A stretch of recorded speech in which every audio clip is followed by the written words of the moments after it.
Subscribe now and press the bell icon. Never miss an update. How many of you have heard about Indian Foreign Service? You have heard about certainly IAS, IPS, but have you heard of IFS, Indian Foreign Service? After the combined examination, everything, you are selected either as IAS, IPS or IFS, and there are various other offers also. But these are the three main services we count.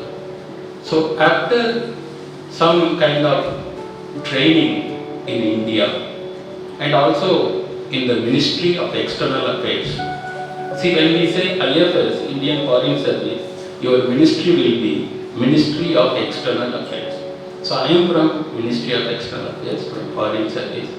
So immediately after 1 year in India, the rest of your life, most of your life will be abroad. For example, I have put up 37 years of service. In the 37 years, I lived in India only for 7 years. The rest of 30 years, I served abroad in various countries. I have served in about 10 different countries. And the Indian Foreign Service is slightly different from the other two services, IAS, IPS, because the moment you join the Foreign Service, you have to learn compulsorily one foreign language. That is, we call it CFL, Compulsory Foreign Language. So, immediately after 1 year, you are sent to a particular country to study, to pass that examination. For example, my compulsory foreign language is Spanish. So my first posting was to Madrid. So that's what they do, ministry. Ministry takes care of everything. Now, as a career diplomat, IFS officers is also known as Indian diplomat. So as a career diplomat, what are your basic duties? Particularly when you are serving abroad, that you have to protect India's interest in the place of your posting. You have to promote friendly relations with the place of your country. Whichever country you are posted, you have to develop a friendly relations with that country and also with the Indians, non-resident Indians we call NRIs, and also PIOs, persons of Indian origin. I hope you know what is the difference between NRIs and PIOs. These are all your basic duties. Then you have to grotesquely report accurately to the ministry about the political developments happening in that country on daily basis, weekly basis, monthly basis. You have to report. These are your basic duties when you are serving in Indian Embassy, High Commission, or in the Permanent Representative, or the Consulate General of India. Now, you also have to serve the people like facilities, passport, visa, and consular services to foreign nationals as well as the Indians living there. Dear students, whatever I have said right now, these are all available in the public domain. If you visit the website of the Ministry of External Affairs, you will get all this information, what I have shared with you right now. But now, for a few minutes, I am going to highlight some of the points which are not in the public domain, that does not mean that it is secret, it is an open secret. I can share it with Annamalai or Natrajan. I would like to share it with you also. What are the facilities Government of India offers to you when you are in the foreign service? I already told you, once you join the foreign service, most of your life will be abroad. That is one thing. When you are abroad, you are provided with a fully furnished accommodation in the best location of that country. The best location in the expensive place you will be living. Not only you, your immediate family members. That includes your spouse, your children, in some cases, the dependent parents also. And education. The, the best education is given to your children in the best schools in that country. I have 2 daughters. I am not saying all this to say proudly, what I have got, but I want to share it with you so that it's a sort of encouragement to you, that what you can get free of cost. Just you have to qualify this civil service and everything else in your pocket. So, your children are given best education abroad, up to 12th grade. And they go to the best schools in that country. And best health facilities are provided to you. Whatever it is, any disease, any sickness, you are given. And your salary. Your salary, will be much higher than when you are working in the embassy. Your salary is definitely much higher than IPS, IAS officer. Your salary, please don't mind it, IAS and IFS officers. Both that way. Your salary will be either in US dollars or euros. And whether it is 2 lakhs rupees or 7 lakh rupees. My last salary when I was in Jaffna, my last salary was 7 lakh rupees per month. And it is tax free, which you don't get in domestic service. Where when you are abroad, whatever salary, whatever income you get, it's 100% tax free. You don't need to pay. These are the facilities government of India provides. Why? Because you are away from home. And apart from this, in every posting, if you join service next year, at least you will be serving in 10 countries minimum.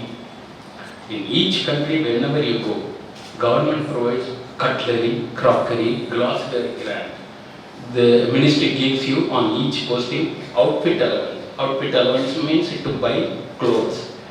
And also, all the officers get US dollars for giving dinner, lunch, breakfast. Every month you get. For example, that is called representational grant. So, I used to get, apart from my salary, I used to get $800 per month for just throwing away parties. It does not mean, we have to, because we have to treat the foreigners. And your salary or whatever it is, whatever you are buying, there is no VAT or GST. What we pay now, you are free from GST or VAT, whatever it is. And you make not only the family members, your wife, your children get a special passport, and we call it diplomatic passport. And I thought I will just show to you this passport. This is the diplomatic passport you get. Throughout your life, you will be traveling with this passport. Not only you, your family also. If somebody wants to have a look, you can have a look. And after a certain level, you become an ambassador, a high commissioner, a permanent representative, or a consul general abroad. Now, do you know a difference between embassy and high commission? Because many people have this doubt. If you have any doubt, it's nothing. Embassy and high commission. Whichever country is ruled by British, it's called high commission. They are called Commonwealth countries. The non-Commonwealth countries, wherever we have an embassy office, diplomatic mission, it's called embassy. That's the only difference. And consulate general means, in some countries we have more than one office. For example, UK, United Kingdom, London, High Commission of India, because it's a British country, so we call it High Commission. And we have another office in Birmingham like this. In Sri Lanka, we have in 4 places. Colombo is the High Commission, and we have a Consulate General in Kandy, Hambantota, and Jaffna. So, it's a kind of subordinate office of the main office. That's the only difference. There are no other differences. So when you serve as ambassador or high commissioner or consul general, you are always given the best car available. Either it is Mercedes-Benz or BMW with national flag. Wherever you are traveling within that country, your national flag will be flying in your car. Similarly, in your residence, every day somebody will hoist our national flag in the foreign side. So it's a kind of privilege. It's a proud moment that I am living abroad and underneath of my house, the flag, our national flag is flying, colorful flag. So these are the things which we get. When you are abroad, when our president, prime minister, or vice president, speaker, leave alone about cabinet ministers, when they visit you, when they visit that country, you will be closely dealing with the prime minister. You will be briefing him about that country, about that place, what's happening here. So you will be closely working with our president or prime minister or whosoever else. Similarly, in the host country also, you will be dealing with the president, prime ministers. So they need you, they need your support. Dear students, these are all very positive things. And the other things, there are certain stations, difficult stations abroad. Take, for example, Afghanistan or Iraq or Libya or Yemen. These countries are nowadays, due to political reasons, a difficult country. But even those places, our foreign officers are voluntarily willing to take, sir, I would like to go to Afghanistan. Can you post me? So people voluntarily offer and go there. Like today, here also I came voluntarily. So it's of course it's a very great pleasure being with you, as he said.